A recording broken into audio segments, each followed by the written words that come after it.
We are here to celebrate the United Nations International Year of the Forest and Canada's National Forest Week. The Canadian Boreal Forest Agreement does touch on the integrity of the human spirit and the impressive power of collaboration. Today's panelists are Tim Gray, Program Director with the Ivy Foundation. Secondly, Richard Brooks, Forest Campaign Director with Greenpeace Canada.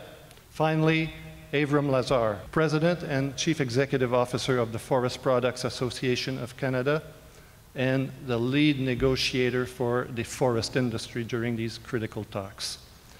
I want to talk about what this agreement means to Ottawa. And I want to start with the throne speech, because in the throne speech, the government announced the pursuit of the National Conservation Plan. And if we're going to have a National Conservation Plan, government's going to have to play its role. But there also has to be a role for leadership from the environmental community, the conservation community, and the private sector. This agreement provides a core of civil society leadership across a huge part of nature in Canada, which can bring the National Conservation Plan to life in a way that government can never do itself. We're also in Ottawa always worried about our international reputation.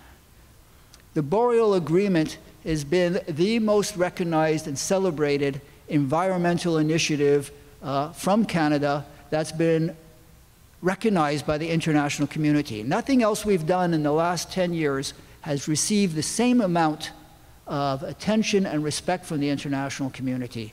And we in Ottawa, we as Canadians, should use this to give Canada the respect it deserves at international forums. Also in Ottawa, we're worried about jobs. And to keep jobs, you have to ask, because this is a globalized economy with fierce competition, where is our competitive advantage? Our competitive advantage is in natural resources. That's how we manage to sustain our standard of living.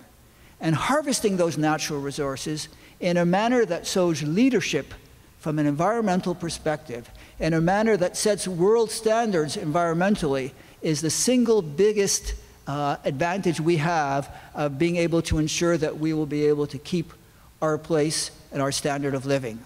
We also in Ottawa often worry about how to resolve conflict between values. So jobs and the environment.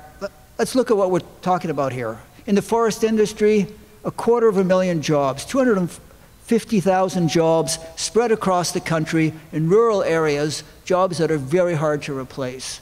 Jobs that are key for First Nations, jobs that are key for people who just don't want to move to the city. And that's what the Boreal Agreement does.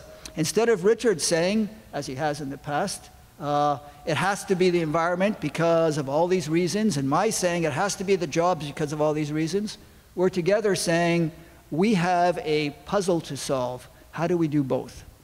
And there, again, is something that Ottawa should treasure. Sometimes it's difficult to convince government to make the type of substantial change that we need to see made alone. And that's where I think the power of the agreement, or one of the big benefits of the Boreal Agreement lies, is that we're not going to governments alone. We're going as a group of environmental organizations, plus a group of very large forest products companies. So I think together, that partnership is stronger. Together, I think we have a lot more influence when it comes down to it in the end, when we go to meet with provincial or First Nations governments or federal government.